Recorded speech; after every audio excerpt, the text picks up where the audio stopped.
السلام عليكم ورحمة الله وبركاته. الحمد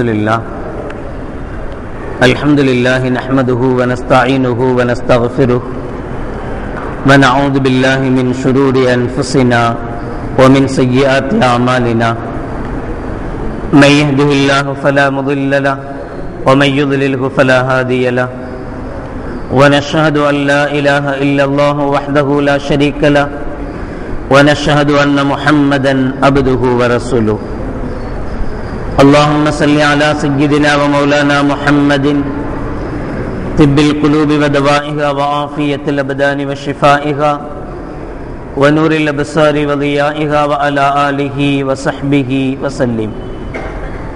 أما بعد، فقد قال الله تعالى في القرآن العظيم والفرقان المجيد: أعوذ بالله من الشيطان الرجيم، بسم الله الرحمن الرحيم. والذين جاءوا من بعدهم يقولون ربنا اغفر لنا ولإخواننا الذين سبقونا بالإيمان ولا تجعل في قلوبنا غلا للذين آمنوا ربنا إنك رؤوف رحيم.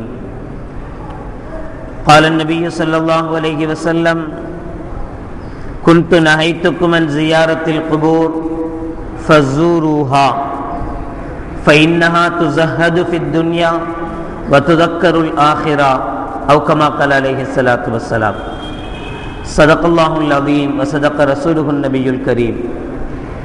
سبحانك لا علم لنا إلا ما علمتنا إنك أنت العليم الحكيم. رب اشرح لي صدري ويسر لي أمري வஹ்லுல் உக்தத்தம் மின் லிசானி யஃப்கஹு கௌலி. புகழ் அனைத்தும் அல்லாஹ் ஒருவனுக்கே உரித்தாகட்டுமாக. ஸலாத் என்னும் கருணையும் சலாம் என்னும் ஈடேற்றமும் ஈருலக சர்தார் எம்பெருமானார் ரசூலை கரீம் ஸல்லல்லாஹு அலைஹி வஸல்லம் அவர்கள் மீதும், அவர்களுடைய அடிச்சுவடுகளை கடுகளவும் பிசகாது வாழ்ந்து வந்த உத்தம சத்திய சஹாபாக்கள், தாபிஈன்கள், தபா தாபிஈன்கள், நபிமார்கள், வலிமார்கள், ஷஹீதுகள் மற்றும் நம் அனைவர்கள் மீதும் ஏனைய இஸ்லாமியர்கள் மீதும் என்றென்றும் நிலவட்டுமாக. ஆமீன். பெரும்பிற்கும் பெருமதிப்பிற்கும் உரிய பெரியோர்களே, அல்லாஹ்வின் நல்லடியார்களே, அல்லாஹ் ஜல்ல ஷானஹு வ தஆலாவின் மாபெரும் கிருபையினால் புனித ரமலான் மாதத்தை அடைந்து 19ஆம் நாள் நோன்பு நேற்று அமர்ந்திருக்கிறோம். அல்ஹம்துலில்லாஹ். இன்று கொடுக்கப்பட்டிருக்கிற தலைப்பு ஜியாரத்தின் சட்டங்கள். ஜியாரத் என்று சொன்னாலே சந்தித்தல் என்பது பொருள். சாதாரணமாக இந்த வார்த்தை உயிருடன் இருக்கிற இருவர் சந்தித்துக் கொள்வதற்கும் அரபியிலே சொல்லப்படுகிற ஒரு வார்த்தை. ஆனாலும் அதிகமாக மார்க்கத்தினுடைய ஷரீஅத்தினுடைய புழக்கத்தில் இந்த ஜியாரத் என்கிற வார்த்தை இறந்து போன பிறகு உயிருள்ள ஒருவர் அவரை சென்று சந்திப்பதற்கு ஜியாரத் என்கிற இந்த வார்த்தை புழங்கப்படுகிறது. ஆனாலும் ஹதீஸ்களிலே வேறு சில இடங்களிலே ஜார ரஜுலுன் இலன் நபிய ஸல்லல்லாஹு அலைஹி வஸல்லம் என்று நபிகள் நாயகம் ஸல்லல்லாஹு அலைஹி வஸல்லம் அவர்களை ஒருவர் தரிசிக்க வந்தார், பார்க்க வந்தார், சாதாரணமாக வந்தார் என்கிற வார்த்தைக்கு இந்த ஜார என்கிற இந்த வார்த்தையை புழங்குவதுண்டு. அதிகபட்சமாக ஷரியத்தினுடைய பார்வையில் இறந்து போன ஒருவருடைய கபருக்கு சென்று அவரை சந்திப்பது, இதைத்தான் ஜியாரத் என்று சொல்கிறோம். இது குறித்துத்தான் நபிகள் நாயகம் ஸல்லல்லாஹு அலைஹி வஸல்லம் அவர்கள் சொல்கிறார்கள். இப்னு மஸ்ஊத் ரலியல்லாஹு தஆலா அன்ஹு அவர்கள் அறிவிப்பார்கள்: குன்து நஹைத்துக்கும் அன் ஜியாரத்தில் குபூர். நான் உங்களை கபர் ஜியாரத், ஒருவர் அடக்கப்பட்ட பிறகு அங்கு செல்வதை நான் உங்களை முதலில் தடுத்திருந்தேன். ஏற்கனவே நான் உங்களுக்கு தடை செய்திருந்தேன், போகக்கூடாது என்று கட்டளையிட்டிருந்தேன். ஃபஸூருஹா, ஆனால் இப்போது நீங்கள் ஜியாரத்தை செய்து கொள்ளுங்கள், இப்போது நீங்கள் சந்திப்பதற்காக போய் கொள்ளுங்கள், இப்போது அந்த தடை நீக்கப்படுகிறது என கண்மணி நாயகம் ஸல்லல்லாஹு அலைஹி வஸல்லம் அவர்கள் சொன்னார்கள். ஆரம்பத்தில் தடை செய்யப்பட்டதற்குண்டான காரணத்தையும் இமாம்கள் விலாவரியாக எழுதி காட்டுவார்கள். காரணம், கண்மணி நாயகம் ஸல்லல்லாஹு அலைஹி வஸல்லம் அவர்கள் தௌஹீதை எடுத்து சொன்ன போது, லா இலாஹா இல்லல்லாஹ் முஹம்மது ரசூலுல்லாஹ் என்கிற இந்த திருக்கலிமாவை எடுத்து சொன்ன போது, புதிதாக ஒவ்வொருவராக இஸ்லாத்திற்குள் வருகிறார்கள். இவர்களுடைய பழைய நிலையை பொறுத்தவரை சிலை வணக்கங்களாக, உருவ வழிபாடுகளாக இருந்து வந்ததனுடைய விளைவு, அதனுடைய காரணமாக மறுபடியும் அந்த சிந்தனை இவர்களுக்குள் எழுந்துவிடக் கூடாது என்பதற்காக கண்மணி நாயகம் ஸல்லல்லாஹு அலைஹி வஸல்லம் அவர்கள் ஆரம்ப காலகட்டத்தில் இதற்கு தடை செய்திருந்தார்கள், போகக்கூடாது என்கிற தடை விதித்திருந்தார்கள். ஆனால் பிறகு ஒவ்வொரு சட்டங்களாக அமலாக இறைவன் குர்ஆனில் சொல்வதை போல, நபியே உங்களுக்கு நாம் எந்த அளவுக்கு வஹியை அறிவிக்கிறோமோ அதிகரிக்கிறோமோ அந்த அளவு அந்த முஃமின்களுக்கு ஈமான் கூடுகிறது. ஒவ்வொரு ஆயத் வகி இறங்க இறங்க அந்த ஆயத்தை கண்மணி நாயகம் ஸல்லல்லாஹு அலைஹி வஸல்லம் அவர்கள் சஹாபாக்கள் சொல்கிற போது அவர்கள் அதை ஏற்றுக்கொள்கிறார்கள், ஈமான் அதிகரிக்கிறது. இப்படியே அவர்களுடைய ஈமான் அதிகரித்துக் கொண்டு வருகிறது என்று சொல்வதை போல கொஞ்சம் கொஞ்சமாக கண்மணி நாயகம் ஸல்லல்லாஹு அலைஹி வஸல்லம் அவர்கள் இந்த சிலை வணக்கங்கள், தனிநபர் புகழ்பாடு, இது போன்றவைகளை கண்மணி நாயகம் ஸல்லல்லாஹு அலைஹி வஸல்லம் அவர்கள் கொஞ்சம் கொஞ்சமாக அவர்களை மாற்றிய பிறகு இந்த வார்த்தையை சொன்னார்கள், ஃபஸூருஹா, இப்போது நீங்கள் தாராளமாக ஜியாரத்து செய்து கொள்ளலாம், கபர்களுக்கு சென்று ஜியாரத்து செய்வது உங்களுக்கு அனுமதிக்கப்பட்டிருக்கிறது என்று சொல்லிவிட்டு, அப்படி ஜியாரத் செய்வதனுடைய நோக்கத்தையும் கண்மணி நாயகம் ஸல்லல்லாஹு அலைஹி வஸல்லம் அவர்கள் இந்த வரியிலே சொல்லுவார்கள், ஃபைன்னஹா துஸஹது ஃபித் துன்யா. காரணம் என்ன அப்படின்னு சொன்னா, இப்படி நீங்கள் ஜியாரத்து செய்வது உலகத்திலே உங்களை பட்டற்றவராக மாற்றும், உலகத்தின் மீது உண்டான மோகத்தை உங்களுக்கு அது குறைக்கும். நீங்கள் ஜியாரத்து செய்வது உலக மோகத்தை உங்களுக்கு குறைக்கும். வத்துதக்கிருல் ஆஹிரா, மறுமையை உங்களுக்கு அதிகம் ஞாபகப்படுத்தும். ஜியாரத்தினுடைய நோக்கம், அதிமுக்கியமான நோக்கத்தை கண்மணி நாயகம் ஸல்லல்லாஹு அலைஹி வஸல்லம் அவர்கள் இங்கே உணர்த்தி காட்டுகிறார்கள். ஜியாரத்து செய்வதனுடைய முக்கிய நோக்கம், இறந்து போன ஒருவர், அவரை போன்று நாம் சந்திக்கிறோம், அவரிடத்தே நாம் போகிறோம், அங்கே நாம் சென்று ஜியாரத்து செய்கிறோம். ஆனால் அங்கு நமக்கு எழ வேண்டிய இரண்டு விஷயங்களை ஸல்லல்லாஹு அலைஹி வஸல்லம் அவர்கள் சொல்கிறார்கள். மௌத்தை பற்றிய அதிக சிந்தனை ஏற்பட வேண்டும், அப்போது மறுமையினுடைய சிந்தனைகள் அதிகரிக்கும். எப்ப ஒரு மனிதன் தன்னுடைய மௌத்தை பற்றி சிந்திக்க ஆரம்பித்து விடுகிறானோ உலகத்தின் மீது உண்டான பற்று இல்லாமல் போகும். உலகத்தின் மீது ஒரு மோகம் இருக்கிறது, எப்பவும் பணம் பணம் குறிக்கோள் வியாபாரம், இதே ஒரு மோகம் சிலருக்கு இருக்கிறது. இந்த மோகத்தை நீக்குவதற்குண்டான ஒரே வழி மௌத்தை சிந்திப்பது. மௌத்தை சிந்திப்பதற்கு சரியான வழி மௌத்தா போனவங்களை பார்க்கிறது. வீட்டில் ஒரு ஜனாசா விழுந்துருச்சு, யாராவது ஒருத்தர் இறந்துட்டாங்க அப்படின்னு சொன்னா அன்னைக்கு நம்மளுடைய நிலையே வேற. அந்த சந்தர்ப்பத்தில் நம்ம என்னென்னமோ நினைச்சு பார்க்கிறோம், நான் இப்படி போய் சேர்ந்துட்டாரு, எவ்வளோ பாவம் செஞ்சுட்டாரு, இன்னும் எவ்வளோ நன்மைகள் ஒன்றுமே செய்யவே இல்லையே இவர், அதுக்குள்ளே போய் சேர்ந்துட்டார். எவ்வளோ ஹதீஸ்கள் கேள்விப்படுறோம், பாம்பு வந்து கொட்டும், தேள் வந்து கொட்டும், நட்டவாள்களை வந்து கொட்டும் அப்படின்லாம் கேள்விப்படுறோமே. இப்போ இவர் இறந்துட்டார், நம்மளுடைய அத்தாவோ நம்முடைய அண்ணனோ நம்முடைய மாமானோ நம்முடைய மச்சானோ ஒருத்தர் இறந்து போயிட்டார். இப்போ அவருடைய ஜனாசா முன்னால் வைக்கப்பட்டிருக்கு. அவரை பற்றி நம்ம சிந்திச்சு பார்க்குறோம், இவர் யார், எப்படி இருந்தார், எப்படி வாழ்ந்தார் அப்படின்னு பார்க்குறோம். இவருடைய வாழ்க்கை நமக்கு ஒரு மாதிரியாக தெரிந்தால் நம்ம என்னெல்லாம் கற்பனை பண்ணி பார்க்குறோம் அந்த சமயத்தில். அப்போ நம்மளுடைய உள்ளம் நம்மளை பார்த்து கேட்கும், நீ எப்படிடா இருக்க அப்படின்னு. அப்ப அந்த சமயத்தில் நமக்கு ஒரு பயம் ஏற்படுகிறது, ஒரு பயம் வருது. இவர் இறந்து போயிட்டாரு, இவருடைய அடுத்த செகண்ட் என்னன்றது நமக்கு தெரியலையே, நாமளும் திடீர்னு ஹார்ட் அட்டாக்லயோ அல்லது ஆக்சிடென்ட்லயோ ஏதோ உள்ள இறந்து போயிட்டா நம்மளுடைய நிலைமை என்ன ஆகிறது? இந்த மௌத்துடைய சிந்தனை அதிகரிக்க அதிகரிக்க அதிகரிக்க ஒரு மனிதனுக்கு உலகத்தினுடைய பற்று குறைய ஆரம்பிக்கும், மறுமையினுடைய ஞாபகம் அதிகரிக்க ஆரம்பிக்கும்.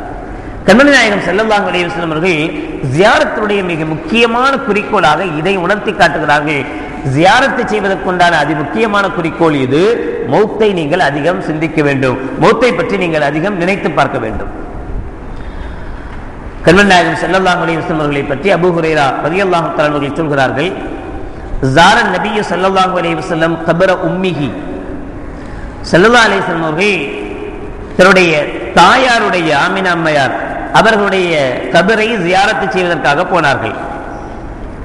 போய் அங்கே கபருக்கு பக்கத்தில் நின்று கொண்டு ஸல்லல்லாஹு அலைஹி வஸல்லம் அவர்கள் ஃபபக்கா அழுதார்கள். வஅபுக்கா மன் ஹவுலஹு, உடன் சஹாபாக்களும் இருந்தார்கள், எனவே கூட இருந்த சஹாபாக்களும் சேர்ந்து அழுதார்கள். வஅபுக்கா மன் ஹவுலஹு, கூட இருந்த சஹாபாக்களும் சேர்ந்து அழுதார்கள். ஃபகால, ஸல்லல்லாஹு அலைஹி வஸல்லம் அவர்கள் சொன்னாங்க, இஸ்தஅஸன்து ரப்பி ஃபீ அன் அஸ்தக்ஃபிர லஹா, என்னுடைய இந்த தாய்க்காக நான் அல்லாஹ்விடத்தில் பாவ மன்னிப்பு கேட்க வேண்டும் என்று நான் அல்லாஹ்விடத்தில் அனுமதி கேட்டேன். ஃபலம் யுஸன் லி, அல்லாஹ் எனக்கு அனுமதி வழங்கவில்லை. வஸ்தஅஸன்துஹு ஃபீ அன் அஸூர கப்ரஹா, என்னுடைய தாயின் கபரை ஜியாரத்து செய்வதற்காக நான் அனுமதி கேட்டேன். ஃபஉதினலி, எனக்கு அல்லாஹ் ஜல்ல ஷானஹு வ தஆலா அனுமதி கொடுத்தான் என்று சொல்லிவிட்டு ஃபஸூரு அல் குபூர, எனவே நீங்களும் கபறுகளை ஜியாரத்து செய்யுங்கள். எனவே நீங்களும், நான் அனுமதி கேட்டேன் அல்லாஹ்விடத்தில், அல்லாஹ் எனக்கு அனுமதி தந்தால் நான் வந்திருக்கிறேன். ஃபஸூரு அல் குபூர, எனவே நீங்களும் கபறுகளை ஜியாரத்து செய்யுங்கள். ஃபைன்னஹா துதக்கிருல் மௌத்த, காரணம் என்னன்னா அது மௌத்தை உங்களுக்கு ஞாபகப்படுத்தும். இங்கேயும் அதே விஷயத்தை கண்மணி நாயகம் ஸல்லல்லாஹு அலைஹி வஸல்லம் அவர்கள் சொல்லி காட்டுகிறார்கள். பைஹக்கியினுடைய ஒரு ரிவாயத்தில் முஹம்மது பின் நுஅமான் அவர்கள் அறிவிக்கிற ஒரு ஹதீஸ், கண்மணி நாயகம் ஸல்லல்லாஹு அலைஹி வஸல்லம் அவர்கள் சொல்கிறார்கள், மன் ஸார கப்ர அபவைஹி அவ் அகதிஹிமா, ஒரு மனிதன் தன்னுடைய பெற்றோர்களுடைய கபரை, இருவரோ அல்லது ஒருவரோ இறந்து போனவங்க, ஃபீ குல்லி ஜும்அத்தின், ஒவ்வொரு ஜும்மாவிலும் தன்னுடைய இறந்து போன தாய் அல்லது தந்தையினுடைய கபரை ஜியாரத்து செய்வாரேயானால் குஃபிர லஹு, அவருடைய பாவங்கள் மன்னிக்கப்படும். வகுதிப பர்ரா, அவருக்கு நன்மைகள் எழுதப்படும் என கண்மணி நாயகம் ஸல்லல்லாஹு அலைஹி வஸல்லம் சொன்னார்கள். பைஹக்கியிலே ஷுஅபுல் ஈமான் என்கிற பாபிலே என்கிற பாடத்திலே இந்த ஹதீஸ் பதியப்பட்டிருக்கிறது. எனவே அதிகம் நாம் ஜியாரத்து செய்வதற்கு, சென்று தரிசித்து வருவதற்கு அதிக பாக்கியதை உள்ளவர்கள், கடமை உள்ளவர்கள் இறந்து போன நம்முடைய பெற்றோர்கள். நாம் அம்ர் பின் ஆஸ் ரலியல்லாஹு தஆலா அன்ஹு அவர்களுடைய ஹதீஸை ஏற்கனவே நாம் பார்த்திருக்கிறோம். அந்த மையத்தினுடைய சட்டங்களில் முஸ்லிமுடைய 121வது ஹதீஸாக பதியப்பட்டிருக்கும். அதில் அவர்கள் சொல்லி இருக்கிறார்கள், இதா தஃபன்துமூனி, என்னை நீங்கள் அடக்கம் செய்துவிட்டு ஃபகீமு ஹவுல கபரி, என்னுடைய கபரை சுற்றி நில்லுங்கள். காரணம் ஹத்தா இஸ்தஅனஸ பிக்கும், உங்களை கொண்டு நான் ஆறுதல் அடைவேன். நீங்கள் நிற்கிற நேரம் வரைக்கும் உங்களை கொண்டு நான் ஆறுதல் அடைவேன் என்று அம்ர் பின் ஆஸ் ரலியல்லாஹு தஆலா அவர்கள் சொன்ன ஹதீஸும் முஸ்லிமுடைய 121வது ஹதீஸாக பதியப்பட்டிருக்கிறது.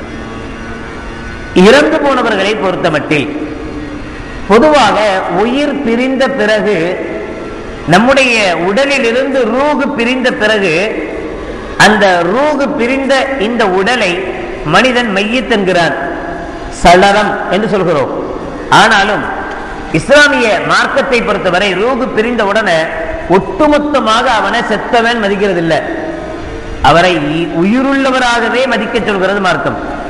அவரை கொண்டு போய் அடக்கம் செய்கிற வரைக்கும், அவர் மேல மண்ணள்ளி போடுகிற வரைக்கும் உயிருள்ளவராக. ஏன் அவர் இறந்து போயிட்டார்ல, மூச்செல்லாம் நின்று போச்சு இல்ல, இனி மூச்சு வரப்போதா? இல்ல இல்ல, கொண்டு போய் வச்சாச்சு. உள்ள வச்ச பிறகு மண்ணள்ளி மூஞ்சி மேலேயே போட வேண்டியதானே, என்ன கெட்டு போச்சு? கபர உள்ள மையத்தை வச்ச பிறகு மையத்தினுடைய அந்த மேலேயே அந்த உடம்புலையே மண்ணள்ளி போட வேண்டியதானே, என்ன தப்பு இருக்கு அதுல? ஏன் இடையில ஒரு கம்பெல்லாம் வச்சு அந்த கம்புக்கு மேல பாய விரிச்சு அதுக்கு மேல மண்ணை போட்டு ஏன் இது செய்யணும்? என்ன காரணம்? உயிருள்ளவனை போலவே மதிக்கிறோம். உயிருள்ளவனா இருந்தா அப்படி தூக்கி போட மாட்டோம், மூஞ்சில மண்ணள்ளி போட மாட்டோம். அதனால இப்ப இறந்து போன பிறகும் அவரை எப்படித்தான் மதிக்கிறோம்?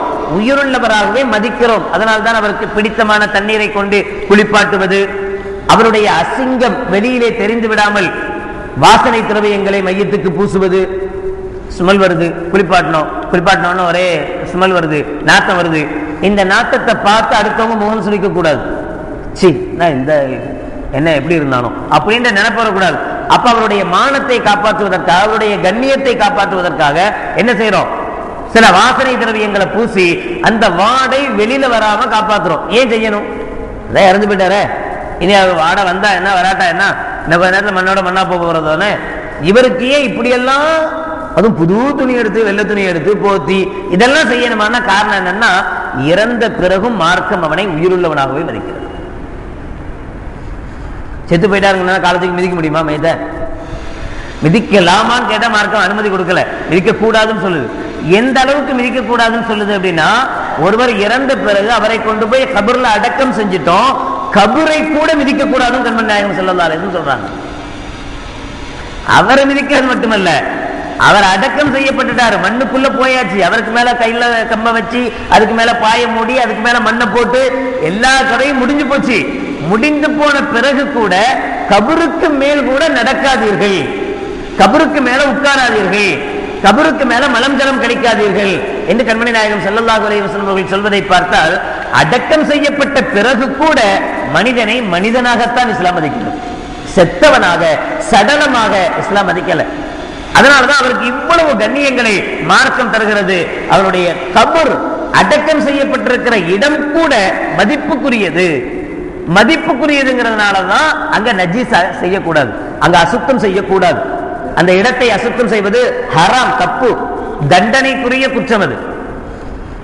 அது மேல நடந்து போனால் அது அதவுக்கு மாற்றம், ஒழுக்கத்துக்கு மாற்றம்.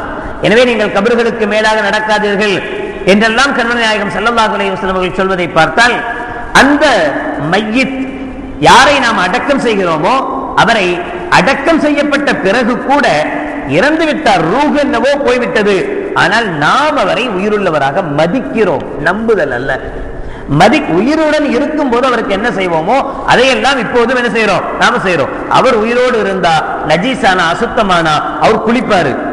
மையத் ரூஹ் பிரிதல் என்பதும் ஒரு அசுத்தம். எனவே அவர் குளிக்கணும். இப்ப அவரால் குளிக்க முடியல, நாம தண்ணி ஊத்தி குளிப்பாடுறோம். அவர் குளிக்கும் போது சோப்பு போட்டு தான் குளிப்பார், ஷாம்பு போட்டு தான் குளிப்பார். இப்ப அவரை குளிப்பாட்டும் போதும் சோப்பு போட்டு தான் குளிப்பாட்டுறோம், ஷாம்பு போட்டு தான் குளிப்பாட்டுறோம், வாசனை திரவியங்கள் தடவி தான் குளிப்பாட்டுறோம். அவரை அப்படியே இப்ப இறந்த பிறகு அவருக்கு ஒண்ணுமே தெரியாது, அவர் நம்மளை பார்க்கல, அவர் நம்ம என்ன செஞ்சாலும் ஒண்ணும் கேட்க போறது இல்லை. திரும்பி வந்து அவருடைய அபயங்களை மறை உறுப்புகளை திறந்து போட்டா அவர் ஏன் கேட்க போறாரா? மறை உறுப்புல கை வச்சா ஏன் கேட்க போறாரா? ஆனால் மார்க்கம் சொல்கிறது உயிரோடு இருந்தால் அந்த மனுஷன் பார்க்க அனுமதிக்க மாட்டான். எனவே குளிப்பாட்டும் போது நீயும் பார்க்க கூடாது, மறைவாக வைத்துத்தான் கழுக வேண்டும். கழுகணும்ன்றது அவசியம், வேற வழி இல்லை. அவர் கழுவ முடியாது, அதனால நீ கழுவி விடுற. ஆனா நீ கழுவி விடும் போது உயிருடன் அவர் இருந்தால் எப்படி நடந்து கொள்வாரோ அப்படி அவரிடத்தில் நடந்து கொள்ள வேண்டும். மிக வேகமாக தேய்க்க கூடாது, மையத்தை குளிப்பாட்டும் போது அழுத்தம் கொடுத்து தேய்க்க கூடாது மார்க்கம் சொல்கிறது. காரணம் என்னன்னா, சாதாரணமா அவர் இருக்கும் போது அழுத்தி தேய்ச்சா அவருக்கு வலிக்கும். ஆனா இப்ப இறந்து போயிட்டாரு, அவருக்கு தான் வலிக்காத, என்ன பண்ணா நமக்கு என்ன அப்படி நினைக்காத. இப்பவும் அவர் உயிரோடு இருந்தா என்ன செய்வோ அதை மட்டும் செய், செத்து போன பிறகு என்ன செய்ய அதை செய்யாத. இப்படியேத்தான் ஒவ்வொரு விஷயத்திலையும் மார்க்கம் நம்மை பழக்கப்படுத்தி வருகிறது. அதனால்தான் கண்மணி நாயகம் ஸல்லல்லாஹு அலைஹி வஸல்லம் அவர்கள் புரைதா ரலியல்லாஹு தஆலா அவர்கள் சொல்கிறார்கள், கான ரசூலுல்லாஹி ஸல்லல்லாஹு அலைஹி வஸல்லம் யுஅல்லிமுஹும் இதா கரஜு இலல் மகாபிர், கபர்களுக்கு சென்றால் என்ன செய்ய வேண்டும் என்பதை கண்மணி நாயகம் ஸல்லல்லாஹு அலைஹி வஸல்லம் அவர்கள் எங்களுக்கு கற்றுத் தந்தார்கள். அப்ப சொன்னாங்க, அஸ்ஸலாமு அலைக்கும் அஹ்லத் தியார் மினல் முஃமினீன வல் முஸ்லிமீன், முஃமினான முஸ்லிமான இந்த இடத்தில் அடங்கப்பட்டிருக்கிற உங்கள் அனைவர்கள் மீதும் அல்லாஹ்வுடைய சாந்தி உண்டாவதாக, சலாமத் உண்டாவதாக என்று கண்மணி நாயகம் ஸல்லல்லாஹு அலைஹி வஸல்லம் அவர்கள் என்ன செஞ்சாங்க? சலாம் சொன்னாங்க. யாருக்கு சலாம் சொல்லுவோம்? உயிரோடு இருக்கிறது தான் சலாம் சொல்லுவோம். மரத்துக்கு சலாம் சொல்லுவோமா? இந்த பில்டிங்க்கு சலாம் சொல்லுவோமா? தூணுக்கு சலாம் சொல்லுவோமா? ரூஹ் இருக்கிற உயிர் இருக்கிற ஒரு மனிதனுக்கு தான் என்ன செய்யறோம்? சலாம் சொல்றோம். ஆனா கண்மணி நாயகம் ஸல்லல்லாஹு அலைஹி வஸல்லம் அவர்கள் இறந்துட்டார், நல்லா தெரியுது. சரி, மண்ணோட மண்ணா போயிட்டார், கிட்டத்தட்ட அவர் இறந்து ஒரு 40 வருஷம் ஆச்சு, 50 வருஷம் ஆச்சு. இப்ப அவருடைய கபருக்கு போறோம், சலாம் சொல்லணுமா? சொல்லணும். ஏன் சொல்லணும்? அவர் மண்ணோட மண்ணா போயிட்டாரு, இப்ப அவர் இல்லையே கேட்கறதுக்கு. ஆனாலும் நபிகள் நாயகம் ஸல்லல்லாஹு அலைஹி சொல்கிற வார்த்தை என்ன? ஒரு கபருக்கு அடக்கம் செய்யப்பட்ட ஒரு இடம். இப்ப அந்த அடக்க ஸ்தலத்தில் மையத்து இருந்தாலும் சரி, இல்லாம போனாலும் சரி, அடக்கம் செய்யப்பட்ட இடத்துக்கு போனாலே, தஹியத் பள்ளியாசலுக்குள்ள வந்துட்டாலே 2 ரக்காத் தொழுவது தஹியத்துல் மஸ்ஜித் இருக்கு, அதே போல அடக்கம் செய்யப்பட்ட இடத்துக்கு போனாலே சலாம் சொல்வது சுன்னத். அஸ்ஸலாமு அலைக்கும், அதுவும் அலைக்கும் என்று சொல்கிறோம். அஸ்ஸலாமு அலைஹிம், யா அல்லாஹ் இவர்கள் மீது நீ சலாம் சொல்வாயாக அப்படின்னு சொல்லல, உங்கள் மீது சலாம் உண்டாகட்டும் என்றே சொல்கிறோம். யாரை பார்த்து நீங்க நாங்க வாங்க இப்படி யாரை பார்த்து பேசுவோம்? யார் முன்னாடி இருக்கிறாரோ அவரை பத்தி தானே பேச முடியும். முன்னாடி இருப்பவரை பார்த்தா நீங்க அப்படின்னு பேச முடியும். முன்னாடி இல்லாத ஒருத்தரை பார்த்து என்ன பேசணும்? அவருன்னு சொல்லணும். அல்லாஹ் தான் சலாமத்தை கொடுக்க போறான். என்ன செய்யணும்? அல்லாஹ்விடத்தில், யா அல்லாஹ் இறந்து போன இந்த மனிதருக்கு நீ சலாமை கொடுப்பாயாகன்னு கேட்கணும். ஆனா ஸல்லல்லாஹு அலைஹி வஸல்லம் அப்படி சொல்லி தரல நமக்கு. அஸ்ஸலாமு அலைக்கும், உங்கள் மீது அல்லாஹ்வின் சாந்தி உண்டாகட்டும் என்று நேரடியா என்னமோ அவர்கிட்ட பேசுற மாதிரியே தெரியுது. சாதாரணமாக இருக்கிற போது நாம் சொல்லுகிற இதே வார்த்தையை கண்மணி நாயகம் ஸல்லல்லாஹு அலைஹி வஸல்லம் அவர்கள் சொல்லிவிட்டு பின்னாடி இதையும் சொல்கிறார்கள், இன்னா இன்ஷா அல்லாஹு பிக்கும் லலாஹிகூன், நீங்க முன்னாடி கொஞ்சம் போயிட்டீங்க, இன்ஷா அல்லாஹ் மிக விரைவில் நாங்களும் உங்க கூட தான் வரப்போறோம். மௌத்துடைய சிந்தனை, கபருக்கு போனாலே என்ன வரணும்? மௌத்துடைய சிந்தனை வரணும்.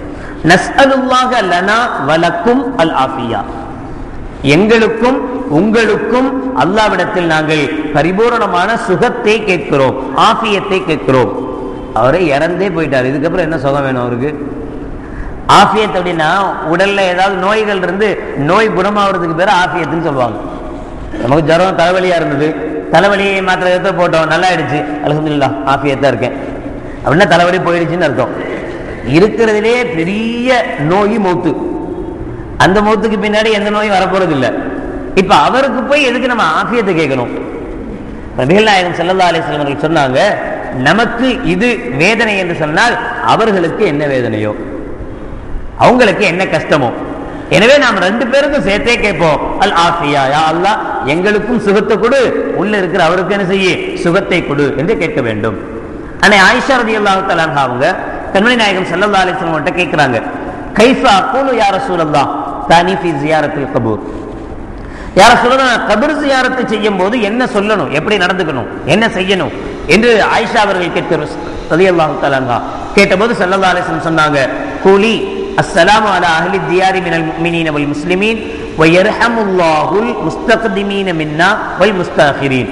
ஆரம்பத்தில் அதே போன்ற ஒரு சலாமை சொல்லிவிட்டு பிறகு ஒரு சின்ன மாற்றம், அல்லாஹ் ஜல்ல ஷானஹு வ தஆலா யாரெல்லாம் நம்மை விட்டு முன்னால் சென்று விட்டார்களோ அவர்களுக்கும், யாரெல்லாம் இனி நமக்கு பின்னாடி மௌத்தாக போறாங்களோ அவர்களுக்கும் அல்லாஹ் ரஹ்மத் செய்வானாக. இறந்து போனவங்களுக்கு மட்டும் இல்ல துவா, இனி யார் பிறக்க போறாங்களோ அவங்களுக்கும் சேர்த்து துவா. யர்ஹமுல்லாஹு மின்னா அல் முஸ்தக்திமீன வல் முஸ்தஅகிரீன். முஸ்தக்திமீன முன்னாடியே இறந்து போயிட்டாங்க நமக்கு முன்னாடி, முஸ்தஅகிரீன நம்ம இறந்து அதுக்கு பின்னாடி யாரெல்லாம் இறந்து போவாங்களோ அவங்களுக்கும் சேர்த்து ரசூலுல்லாஹி ஸல்லல்லாஹு அலைஹி வஸல்லம் செய்றாங்க, துஆ செய்ய சொல்ற, அவங்களுக்கும் யா அல்லாஹ் ரஹ்மத் செய்வாயாக என்று சேர்த்து துஆ செய்யுங்க. வ இன்னா இன்ஷாஅல்லாஹு பிக்கும் லலாஹிகூன். நிச்சயமாக நாங்க வரத்தான் போறோம், எங்களுக்கு பின்னாடி யார் பிறக்குறாங்களோ அவங்களும் வரத்தான் போறாங்க, நாங்களும் வரத்தான் போறோம், எங்களுக்கு பின்னாடி யார் பிறப்பாங்களோ அவங்களும் இங்கதான் வரப்போறாங்க, இங்க எல்லாரும் இங்கதான் வந்தாகணும். எனவே எல்லாத்துக்கும் சேர்த்து என்ன செய்யறேன் நானு, ரஹ்மத்துக்காக துஆ செய்வதை போல கண்மணி நாயகம் ஸல்லல்லாஹு அலைஹி வஸல்லம் அன்னை ஆயிஷா ரலியல்லாஹு தஆலா அவர்களுக்கு இப்படி ஒரு துஆவை சொல்லிக் கொடுத்தார்கள். இது மாதிரியான விஷயங்கள் தான் அதிகமாக ஹதீஸ்களில் பார்க்க முடிகிறது. இப்னு அப்பாஸ் ரலியல்லாஹு தஆலா அவர்கள் அறிவிக்கிற ஒரு ஹதீஸில் கண்மணி நாயகம் ஸல்லல்லாஹு அலைஹி வஸல்லம் அவர்கள் சொல்றாங்க, எப்படி ஜியாரத் செய்யணும் அப்படின்னு. கபருக்கு போனா அங்க நம்ம எப்படி நடந்து கொள்ள வேண்டும் என்பதை பத்தி சொல்லுவாங்க. மர்ரன் நபி ஸல்லல்லாஹு அலைஹி வஸல்லம் பி குபூரின் பில் மதீனா. மதீனாவுடைய சில கபர்களுக்கு நபிகள் நாயகம் ஸல்லல்லாஹு அலைஹி வஸல்லம் அவர்கள் வந்தார்கள். ஃபஅக்பல அலைஹிம் பிவஜ்ஹிஹி. அந்த கபரை தன் முகத்தால் முன்னோக்கினார்கள். பின்னாடி திரும்பி நின்றுகிட்டு ஒன்றும் செய்யல, சலாம் சொல்லல. கபர் எங்க இருக்குதுன்னு சொன்னா இந்த பக்கமா திரும்பி பார்த்துட்டு அஸ்ஸலாமு அலைக்கும் சொல்லல. என்ன செஞ்சாங்க, கபரை முன்னோக்கி பார்த்து அஸ்ஸலாமு அலைக்கும் என்று சொன்னார்கள். கால அஸ்ஸலாமு அலைக்கும் யா அஹ்லல் குபூர் யக்ஃபிருல்லாஹு லனா வ லக்கும் அன்தும் ஸலஃபுனா வ நஹ்னு பில் அஸர். கிட்டத்தட்ட அனைத்தும் ஒரே மாதிரியான அர்த்தங்களை கொண்ட துஆக்கள். இதை கண்மணி நாயகம் ஸல்லல்லாஹு அலைஹி வஸல்லம் அவர்கள் செய்தார்கள். நபிகள் நாயகம் ஸல்லல்லாஹு அலைஹி வஸல்லம் அவர்கள் ஜியாரத் செய்தார்கள் என்பதும் எல்லா ஹதீஸ்களினாலும் முடிவு செய்யப்பட்ட ஒட்டுமொத்த இஸ்லாமிய சமூகத்தால் ஏற்றுக்கொள்ளப்பட்ட ஒரு விஷயம். இதுல யாருக்கும் எந்த மாற்று கருத்தும் இல்லை. கண்மணி நாயகம் ஸல்லல்லாஹு அலைஹி வஸல்லம் செஞ்சாங்க. இறந்து போன பிறகு ஒருவருடைய கபருக்கு ரசூலுல்லாஹ் போனாங்க, அங்க நின்று ஸல்லல்லாஹு அலைஹி வஸல்லம் அவர்கள் சலாம் சொன்னாங்க, அவருக்காக துஆ செய்தாங்க. இதை எதையுமே யாரும் மறுப்பதற்கு இல்லை, மறுக்க முடியாது. அதே போலத்தான் மற்றவர்களுடைய கபர்களை பொறுத்த மட்டிலேயும் நபிகள் நாயகம் ஸல்லல்லாஹு அலைஹி வஸல்லம் அவர்கள் ஒட்டுமொத்த அனுமதி கொடுத்திருக்கிறார்கள். ஜியாரத் என்பது ஹராமான ஒரு காரியம் அல்ல, அது செய்யப்பட வேண்டிய ஒரு காரியம். இன்னும் சொல்ல போனால் மௌத் ஞாபகம் வர வேண்டுமானால் கண்டிப்பாக கபர் ஜியாரத் தேவை என்பதை கண்மணி நாயகம் ஸல்லல்லாஹு அலைஹி வஸல்லம் சொல்றாங்க. அதே சமயத்தில் திர்மிதியினுடைய ஒரு ரிவாயத்தில் அபூ ஹுரைரா ரலியல்லாஹு தஆலா அவர்கள் அறிவிப்பாங்க, அன்ன ரசூலுல்லாஹி ஸல்லல்லாஹு அலைஹி வஸல்லம் லஅன ஸவ்வாராத்தில் குபூர். கபர்களை ஜியாரத் செய்யக்கூடிய பெண்களை நபிகள் நாயகம் ஸல்லல்லாஹு அலைஹி வஸல்லம் அவர்கள் சபித்திருக்கிறார்கள், சாபமிட்டிருக்கிறார்கள். கபரை ஜியாரத் செய்யக்கூடிய பெண்களை கண்மணி நாயகம் ஸல்லல்லாஹு அலைஹி வஸல்லம் அவர்கள் சபித்திருக்கிறார்கள், சாபமிட்டிருக்கிறார்கள், போகக்கூடாது என்று தடை செய்திருக்கிறார்கள் என்று சொல்வார்கள். ஆனால் அன்னை ஆயிஷா ரலியல்லாஹு தஆலா அன்ஹா அவர்கள் அறிவிப்பாங்க, குன்த அதுகலு பைத்தி அல்லதி ஃபீஹி ரசூலுல்லாஹி ஸல்லல்லாஹு அலைஹி வஸல்லம். கண்மணி நாயகம் ஸல்லல்லாஹு அலைஹி வஸல்லம் என் வீட்டில் தான் இருந்தாங்க, என் வீட்டில் தான் வஃபாத் ஆனாங்க, என்னுடைய வீட்டில் தான் ஸல்லல்லாஹு அலைஹி வஸல்லம் அவர்கள் அடக்கம் செய்யப்பட்டிருக்கிறாங்க. அடக்கம் செய்யப்பட்ட பிறகு என் வீட்டுக்கு நான் போவேன், அதாவது ரவுலாவுக்கு நான் போவேன். நபிகள் நாயகம் ஸல்லல்லாஹு அலைஹி வஸல்லம் அடக்கம் செய்யப்பட்டிருக்கிற ரவுலாவுக்கு நான் வருவேன். உள்ள போன பிறகு நான் பரதாலாம் போட்டுக்கிட்டு இருக்க மாட்டேன், பரதாலாம் கட்டிடுவேன். மேலாடை பரதா போட்டிருக்கிறவன் மற்ற ஆண்களுக்காக மறைக்கக்கூடிய பரதா, இந்த ஆடையை நான் விளக்கிடுவேன். ஏன் அப்படின்னா அக்கூலு, நான் என் மனதுக்குள் சொல்லிக் கொள்வேன், இன்னமாகுவ ஜௌஜி வ அபி. யார் இங்க அடக்கப்பட்டிருக்கா? என் மாப்பிள்ளையும் என் வாப்பாவும்.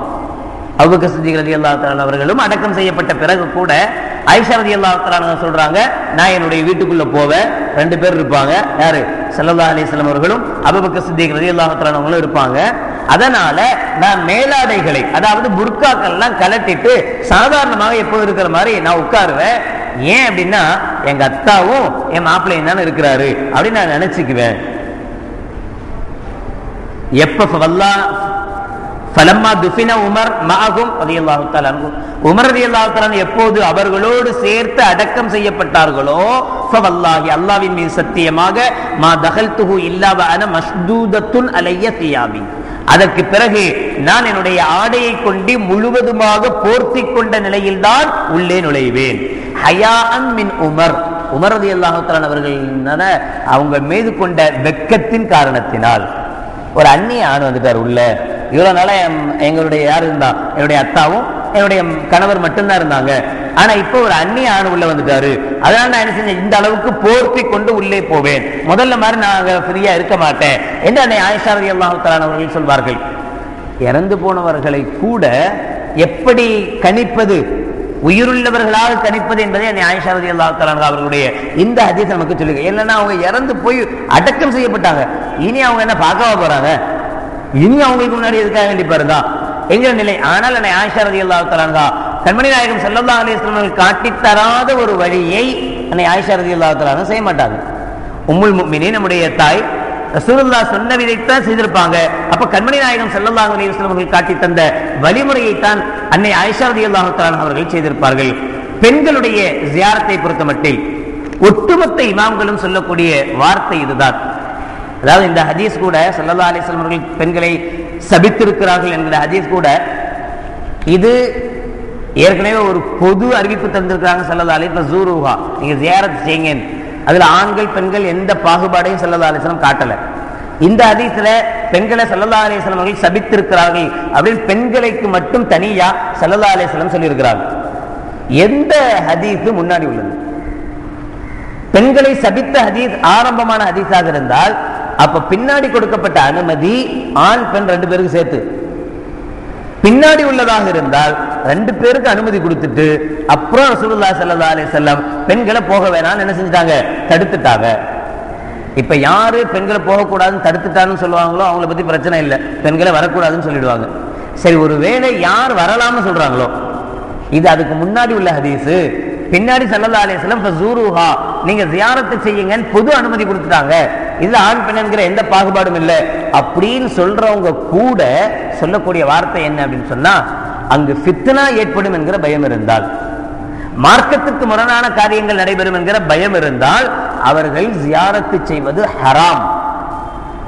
பெண்கள் ஜியாரத்திற்காக செய்வது அந்த சமயத்தில் ஹராம் என்று தெளிவாக எல்லா இமாம்களிடத்திலேயும் யோகோபித்த முடிவு. இதிலேயும் எந்த பிரச்சனைகளும் இல்லை. அங்கு போய் செய்ய வேண்டிய நிகழ்வுகளை மாக்கல் பின் யஸார் ரலியல்லாஹு தஆலா சொல்வாங்க, கால நபி ஸல்லல்லாஹு அலைஹி வஸல்லம் இக்ரஉ யாசீன் அலா மௌதாக்கும், இறந்து போனவர்களுக்காக வேண்டி நீங்கள் யாசீனை ஓதுங்கள்.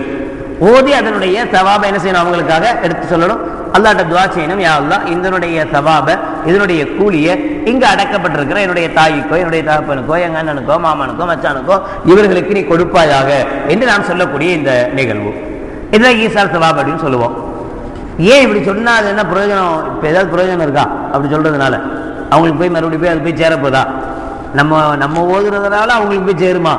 கண்மணி நாயகம் ஸல்லல்லாஹு அலைஹி வஸல்லம் சொன்னாங்க, இதா மாத்தல் இன்சானு இன்கதா அன்ஹு அமலுஹு, ரொம்ப பிரபலமான ஒரு ஹதீஸ், இல்லா மின் ஸலாஸா, 3 விஷயங்களை தவிர மற்றதெல்லாம் ஒருத்தன் இறந்து போனா முடிஞ்சு போயிடும். இந்த 3ம் முடியாதுன்னு அர்த்தம். அவன் இறந்த பிறகும் போய்கிட்டே இருக்கும் நன்மைன்னு அர்த்தம். ஒன்று மின் சதக்கத்தின் ஜாரியா, நிரந்தரமான தர்மங்கள். இன்னொன்று அலைஹி யுன்தஃபஉ பிஹி, இவரை கொண்டு பிரயோஜனம் பெறப்படக்கூடிய கல்வி. இவர் ஏதாவது புக் எழுதியிருந்தாரு, அந்த புக்கு ரொம்ப மார்க்கம் சம்பந்தப்பட்ட ஒரு புக்கு, அது யாரெல்லாம் அதுக்கு பின்னாடி படிச்சு அதன்படி அமல் செய்யறாங்களோ அந்த நன்மைலாம் அவருக்கு போய் சேர்ந்துகிட்டே இருக்கும். அவ் வலதின் சாலிகின் எது உலகு, இவருக்காக துஆ செய்யக்கூடிய ஒரு குழந்தை, இந்த குழந்தையினுடைய துஆவும் அல்லாஹ்விடத்தில் செய்யப்படுது, ஏற்றுக்கொள்ளப்படுது, அதுவும் இவருக்கு பிரயோஜனத்தை தருகிறது. இப்னு அப்பாஸ் ரலியல்லாஹு தஆலா அவர்களுடைய ஒரு ஹதீஸ் பைஹக்கியிலே 7527வது ஹதீஸாக பதியப்பட்டிருக்கும். அதுல ஸல்லல்லாஹு அலைஹி வஸல்லம் சொல்றாங்க, மல் மையத்து ஃபில் கபரி இல்லா கல் கரீகில் முத்தகப்பிஸ். கபர்ல மையத்து எப்படி இருக்குது அப்படின்னு சொன்னா, ஒரு நீரில் மூழ்கக்கூடிய, கடல்ல ஒருத்தன் மூழ்கிட்டு இருக்கிறான், மூழ்கக்கூடிய ஒருத்தன் என்னை காப்பாத்துங்க காப்பாத்துங்க காப்பாத்துங்கன்னு சத்தம் போடுவாங்கல்ல, அது மாதிரியான நிலையில் தான் ஒரு கபர்ல மௌத் இருக்கு. என் தவிர தாவத்தன், அது என்ன செய்யுது அப்படின்னு சொன்னா, பிறர் நமக்காக செய்யக்கூடிய துஆவை எதிர்பார்த்து இருக்குதான். இந்த மௌத்து யாராவது நமக்காக துஆ செய்ய மாட்டாங்களா என்று எதிர்பார்த்து இருக்கும். தல்ஹகுஹு மின் அபின் அவ் உம்மின் அவ் அஹின் அவ் சதீகின், அத்தாவோ அம்மாவோ அண்ணனோ தம்பியோ அல்லது யாராவது நண்பர்களோ யாராவது நமக்காக துஆ செய்ய மாட்டாங்களா என்று அது எதிர்பார்க்கும். ஃபைதா லஹிகத்துஹு கானத் அஹப்ப இலைஹி மினத் துன்யா வமா ஃபீஹா. யாராவது துஆ செய்த அந்த துஆவின் பலன் அந்த மையத்துக்கு போய் சேர்ந்தா இந்த உலகமே அதுக்கு கிடைச்ச மாதிரி அது பூரிப்படையும், சந்தோஷப்படும். வஇன்னல்லாஹ அஸ்ஸ வஜல், அல்லாஹ் ஜல்ல ஷானஹு வ தஆலா ல யுத்கிலு அலா அஹ்லில் குபூர் மின் துஆஇ அஹ்லில் அர்த் அம்சாலல் ஜிபால். இறந்தவர்களுக்காக துஆ செய்யக்கூடிய துஆவினுடைய பலன்களை அல்லாஹ் ஜல்ல ஷானஹு வ தஆலா மலை அளவு இறந்தவர்களுக்காக கொண்டு போய் சேர்த்து கொண்டே இருக்கிறான். வைன்ன ஹதியத்தல் அஹ்யாஇ இலல் அம்வாத், இறந்தவர்களுக்கு கூட உயிரோடு இருப்பவர்கள் அன்பளிப்புகள் செய்ய முடியும் என்றால் அந்த அன்பளிப்பு அல் இஸ்திக்ஃபாரு லஹும், அவர்களுக்காக நாம் பாவ மன்னிப்பு கோருவது. இறந்து போனவர்களுக்காக இப்பவும் நம்ம என்ன செய்ய முடியும்? கிஃப்ட் பண்ண முடியும். எப்படி கிஃப்ட் பண்ணணும்? அவங்களுக்காக அல்லாஹ்விடத்தில் என்ன செய்யணும்? பாவ மன்னிப்பு. ஏன் அல்லாஹ்வுடைய பாவங்கள் என்ன செய்வாய மன்னிப்பாயாக என்று கேட்க வேண்டும். என்னங்க இதெல்லாம் சாத்தியமான ஒன்றா, இதெல்லாம் சரியான ஒன்றா, நியாயமா அப்படின்னு கேட்டா, குர்ஆன்ல அல்லாஹ் நியாயம்னு சொல்றான். அதுக்கு மேல நியாயம் இல்லைன்னா வேற யாராவது அல்லாஹ்வுக்கு மேல ஒருத்தன் சொல்லியிருக்கணும். குர்ஆன்ல அல்லாஹ் நியாயம்னு சொல்றான். 59வது சூராவின் 10வது ஆயத்தில், வல்லதீன ஜாஉ மின் பாதிஹிம் யகூலூன ரப்பனா இக்ஃபிர் லனா வலி இக்வானினா அல்லதீன சபகூனா பில் ஈமான். நல்லவர்களை பற்றி அடையாளப்படுத்துகிற அல்லாஹ் ஜல்ல ஷானஹு வ தஆலா இவர்களுக்கு பிறகு ஒரு கூட்டம், நபி ஸல்லல்லாஹு அலைஹி வஸல்லம் உடைய அந்த சஹாபாக்கள் முஹாஜிர்களை பத்தி அன்சாரிகளை பத்தி சொல்லிட்டு வந்து அடுத்து சொல்றான், இந்த முஹாஜிர்கள் அன்சாரிகள் சஹாபாக்களுக்கு பிறகு ஒரு கூட்டம் வரும். அவங்க என்ன செய்வாங்கன்னா அல்லாஹ்ட்ட துஆ செய்வாங்க, ரப்பனா இக்ஃபிர் லனா, யா அல்லாஹ் எங்களுடைய பாவத்தையும் மன்னிப்பாயாக, வலி இக்வானினல் லதீன சபகூனா பில் ஈமான், யாரெல்லாம் ஈமானோடு எங்களுக்கு முன்னால் இறந்து விட்டார்களோ அவர்களுடைய பாவத்தையும் மன்னிப்பாயாக. இறந்து போனவர்களுக்காக என்ன செய்வாங்களா இவங்க? அல்லாஹ்ட்ட துஆ செய்வாங்க, யா அல்லாஹ் அவர்களுடைய பாவங்களையும் மன்னிப்பாயாக என்றவர்கள் துஆ செய்வார்கள் என்று அல்லாஹ் ஜல்ல ஷானஹு வ தஆலா சொல்லி இது நல்லோர்களுடைய அடையாளம் அப்படின்னு சொல்றான். அப்ப என்ன அர்த்தம்? செய்யலாம், கூடுன்னு அர்த்தம். இது அல்லாஹ்வுடைய தீர்ப்பு. கூடாது அப்படின்னா அல்லாஹ்விட பெரிய யாராவது ஒருத்தர் சொல்லியிருந்தா கூடாதுன்னு ஏற்றுக்கலாம். அப்புறம் இப்னு மாஜாவுடைய 3660வது ஹதீஸாக பதியப்பட்டிருக்கும். அபூ ஹுரைரா ரலியல்லாஹு தஆலா சொல்வாங்க, அன்ன ரஜுலன துர்ஃபஉ தரஜத்துஹு ஃபில் ஜன்னah, ஒரு மனிதனுடைய அந்தஸ்துகள் சொர்க்கத்தில் உயர்த்தப்பட்டு கொண்டிருக்கும். ஃபயகூலு அன்னா ஹாதா, நம்ம செஞ்சது நமக்கு தெரியுமா இல்லையா? அடுத்தவங்களுக்கு வேணுமானா நம்ம நல்லவனா இருக்கலாம், நல்லவன மாதிரி காட்சி தரலாம், ஆனா நாம யாருன்னு நமக்கு தெரியும். அது மாதிரி நம்ம எவ்வளவு அமல் செஞ்சிருக்கோம் நமக்கு தெரியும், எவ்வளவு பித்தலாட்டம் பண்ணோம், எவ்வளவு போய் சொன்னோம், எல்லாமே நமக்கு தெரியும். அதனால இந்த உயர்வுகள் எல்லாம் பார்த்த உடனே அப்படியே அதிசயித்து போய் அந்த மனுஷனே கேட்பானா, அண்ணாஹாதா யா அல்லாஹ் இதெல்லாம் எங்கேயிருந்து வந்தது? இந்த அளவுக்குலாம் நான் ஒண்ணுமே செய்யவே இல்லையே, நீ என்ன உன் பாட்டில் எக்ஸ்ட்ரா தந்துக்கிட்டே போறியே, ஏதாவது டிஸ்கவுண்டா இல்லை ஏதாவது எக்ஸ்ட்ரா ஏதாவது தள்ளுபடி போட்டு அல்லது ஏதாவது கூடிடுச்சாங்கிற மாதிரி, அண்ணாஹாதா எங்கேருந்து இது வந்தது என்று அவன் கேட்பானா. அப்ப அல்லாஹ் ஜல்ல ஷானஹு வ தஆலா பதில் சொல்வானாம், பி இஸ்திக்ஃபாரி வலதிக்க லக்க, உன்னுடைய பிள்ளை உனக்காக பாவ மன்னிப்பு தேடியதின் பலாபலன்கள் என்று அல்லாஹ் ஜல்ல ஷானஹு வ தஆலா சொல்லி காட்டுவானா. உன்னுடைய பிள்ளை உனக்காக அல்லாஹ் என்கிட்ட பாவ மன்னிப்பு தேடினா அதன் உண்டான சவாபுகள் தான் இப்போ உனக்கு இங்கே தரப்படுகிறது என்று கண்மணி நாயகம் ஸல்லல்லாஹு அலைஹி வஸல்லம் சொன்னாங்க. ஒரு மனிதர் நபிகள் நாயகம் ஸல்லல்லாஹு அலைஹி வஸல்லம் இடத்துல வந்து கேட்கிறார், இன்ன அபி மாத்த, எங்க அத்தா இறந்து போயிட்டார், தரக்க மாலன், ரொம்ப சொத்தெல்லாம் விட்டுட்டு தான் போயிருக்கிறார், வலம் யூசி, ஆனா இதெல்லாம் நீ எதையாவது நல்ல கர்மத்துக்கு நல்ல காரியங்கள் கொடு அப்படின்னா எந்த வசியத்தும் செய்யல, அப்படின்னா எல்லா பொருளும் எனக்கு, வாரிசுகளுக்கு கொடுத்துட வேண்டியது முடிஞ்சு போச்சு. வலம் யூசி எந்த வசியத்தும் அவர் செய்யல. ஃபஹல் யுகஃபிரு அன்ஹு அன் அத்தஸத்தகு அன்ஹு, நான் இப்ப அவருடைய பேரில் அந்த பணத்திலிருந்து நான் சதக்கா செஞ்சா இது ஏற்றுக்கொள்ளப்படுமான்னு கேட்கல. நான் இப்படி சதக்கா செஞ்சா அவருடைய பாவம் மன்னிக்கப்படுமா? ஏன்னா கேட்ட கேள்வி அதான். ஃபஹல் யுகஃபிரு அன்ஹு, அவரை விட்டும் பாவங்கள் மன்னிக்கப்படுமா? அன் அத்தஸத்தக அன்ஹு, நான் அவருக்காக சதக்கா செய்தால் தர்மம் செய்தால் அவருடைய பாவம் மன்னிக்கப்படுமான்னு கேட்டாரு. கால நபிகள் நாயகம் ஸல்லல்லாஹு அலைஹி வஸல்லம் பதில் சொன்னாங்க, நஅம், ஆமாம். முஸ்லிமுடைய 1630வது ஹதீஸாகவும் நஸையினுடைய 3652வது ஹதீஸாகவும் பதியப்பட்டிருக்கிறது. அதே மாதிரி இன்னொருவர் வந்து கேட்கிறார், யா ரசூலல்லாஹ் இன்ன உம்ம சாதின் மாத்தத், என்னுடைய அம்மா இறந்து போயிட்டாங்க. கேட்கிறவர் சாது. உம்மு சாதுனா அவங்க அம்மா பேரு. என்னுடைய அம்மா இறந்துட்டாங்க. மாத்தத் ஃபஅய்யு ஸதகத்தி அஃலல், என்னுடைய அம்மாவுக்கு நான் ஏதாவது செய்யணும்னு விரும்புறேன், எந்த சதக்கா எந்த தர்மம் செஞ்சா ரொம்ப சிறப்பான தர்மம் என்று கேட்டாங்க. ஸல்லல்லாஹு அலைஹி வஸல்லம் பதில் சொன்னாங்க, அல் மாஉ, தண்ணீர் என்று சொன்னாங்க. ஃபகால ஃபஹஃபர பிஅரன், எனவே அவர் என்ன செய்தாரா, ஒரு கிணறு ஒன்று வெட்டி கொடுத்து, கால ஹாதிஹி லி உம்மி சாத், இது என்னுடைய தாயின் பேரால் நான் வக்ஃப் செய்கிறேன் அப்படின்னு சொல்லிட்டார். அப்ப அதனுடைய யாரெல்லாம் எவ்வளவு காலங்கள் அதுல தண்ணி குடிக்கிறாங்களோ அதனுடைய நன்மை எல்லாம் என்ன செஞ்சுட்டு அவங்க அம்மாவுக்கு போய் சேர்ந்து கொண்டே இருக்கும். இதில் நபிகள் நாயகம் ஸல்லல்லாஹு அலைஹி வஸல்லம் அனுமதித்தார்கள், சேரும்னு சொல்லுவாங்க. அபூதாவுடைய 1681வது ஹதீஸாக பதியப்பட்டிருக்கும். நோன்பு வைப்பதை பற்றும் ஒரு மனிதர் வந்து கேட்கிறார், இன்ன உம்மி மாத்தத் வாலேகா சௌமு ஷஹரின் அஃபா அக்லீஹி அன்ஹா, என்னுடைய அம்மா இறந்துட்டாங்க, அவங்க ஒரு மாசமா நோன்பே வைக்கல, இப்ப அந்த என்னுடைய தாயாருக்காக வேண்டி இறந்து போயிட்டாங்க, இப்ப அவங்களுக்காக நான் ஒரு மாசம் நோன்பு வைக்கவா என்று ஒருவர் கேட்டார். கால நாம், தாராளமா வையி, ஃபதைனுல்லாஹி அஹக்கு அய்யுக்குல்லா, மற்றவங்களுடைய கடன் எல்லாம் அடைக்கிறியே, இது அல்லாஹ்வுடைய கடன், இது நிறைவேற்றப்பட தகுதி வாய்ந்ததுதான், அதனால அதை செய் என்று கண்மணி நாயகம் ஸல்லல்லாஹு அலைஹி வஸல்லம் சொன்னாங்க. ஒரு பெண்மணி நபிகள் நாயகம் ஸல்லல்லாஹு அலைஹி வஸல்லம் கிட்ட வந்து கேட்டாங்க, இன்ன உம்மி நதரத்தன் தஹுஜ்ஜ, ஹஜ் செய்யணும் அப்படின்னு நேர்ச்சி செஞ்சிருந்தாங்க. ஃபலம் தஹுஜ்ஜ அத்தா மாத்தத், ஹஜ் செய்யறதுக்கு முன்னாடியே இறந்து போயிட்டாங்க. அப்ப அஹுஜ்ஜு அன்ஹா, என்னுடைய தாய்க்கு பகரமாக நான் இப்ப ஹஜ் செய்யலாமா என்று கேட்டார்கள்.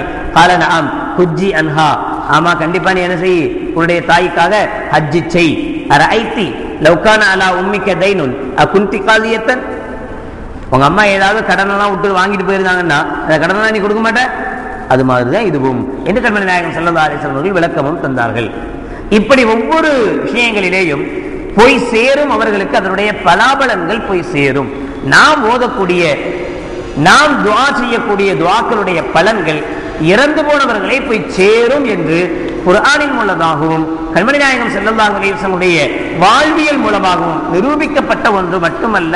கண்மணி நாயகம் ஸல்லல்லாஹு அலைஹி வஸல்லம் அவர்கள் இப்படித்தான் சொன்னார்கள், உங்களுடைய பெற்றோர்களுக்காக துஆ செய்யுங்கள், துஆ செய்யற புள்ள தான் நல்ல புள்ள, துஆ செய்யற புள்ள தான் விட்டுட்டு போனதுல ரொம்ப சிறப்பான புள்ள, இல்ல அவ்வளவுதான் போட்ட அடக்கியாச்சு, அடக்கினதோட எல்லாமே முடிஞ்சு போச்சு, இனி எதுவுமே கிடையாது, இனி அந்த அம்மாவுக்காக வேண்டி நான் சதக்கா செய்யறதோ, அந்த அம்மாவுக்காக வேண்டி ஏதாவது ஓதி அவங்களுக்காக ஹதியா செய்யறதோ, அவங்களுடைய பேரில் விசாரிசம் செய்யறதோ எதுவுமே இல்லை என்று ஒரு குழந்தை ஒரு தாயை ஒரு தகப்பனை ஒதுக்கி வைத்து விடுவானேயானால் அந்த தாயும் தகப்பனும் உள்ளுக்குள்ள அதாபப்பட்டுக்கிட்டே தான் இருக்கிறாங்க.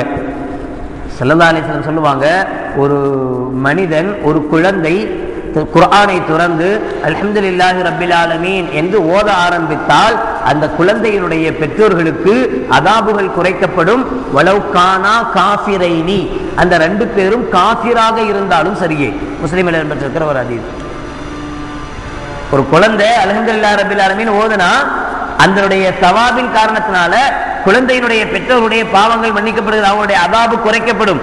எப்படி இருந்தாலும் சரியே, வலவுக்கான காஃபிராக இருந்தாலும் சரியே, காஃபிராவே இறந்து போயிட்டாங்க, அந்த புள்ள அந்த பையன் பிறகு இஸ்லாம் ஆயிட்டான், இஸ்லாமான பிறகு இப்ப குர்ஆனை ஓதுறான், இதனுடைய சவாபுகள் பெற்றோருக்கு போய் சேருது, அவங்க காஃபிர் தான், ஆனாலும் அவங்களுடைய வேதனைகள் குறைக்கப்படும். கண்மணி நாயகம் ஸல்லல்லாஹு அலைஹி வஸல்லம் சொன்னார்கள் என்றால், ஒரு முஸ்லிமை பற்றி நம்முடைய சகோதரர்கள், நம்முடைய பெற்றோர்கள் முஃமினானவர்கள், முஸ்லிமானவர்கள், அவர்களுக்கு நம்மளுடைய இந்த நன்மைகள் போய் சேரும் என்பதில் எந்த சந்தேகமும் இல்லை. எனவே கண்மணி நாயகம் ஸல்லல்லாஹு அலைஹி வஸல்லம் அவர்கள் காட்டி தந்த வழிமுறைதான் ஜியாரத் என்பது. அங்கு சென்று நாம் அவர்களுக்காக பாவ மன்னிப்பு கோருவதும் கண்மணி நாயகம் ஸல்லல்லாஹு அலைஹி வஸல்லம் அவர்கள் காட்டி தந்த வழிமுறைதான். எனவே அல்லாஹ் ஜல்ல ஷானஹு வ தஆலா கண்மணி நாயகம் ஸல்லல்லாஹு அலைஹி வஸல்லம் அவர்கள் எந்த வழிமுறைப்படி ஜியாரத்தை செய்ய சொன்னார்களோ, எதை ஸல்லல்லாஹு அலைஹி வஸல்லம் அவர்கள் நமக்கு ஆகமாக்கி தந்தார்களோ அந்த வழியில் ஜியாரத்தை செய்யக்கூடிய பாக்கியத்தை நம் அனைவர்களுக்கும் அல்லாஹ் நசீபாக்குவானாக. வாஹிர் தாவானா அல்ஹம்துலில்லாஹி ரப்பில் ஆலமீன்.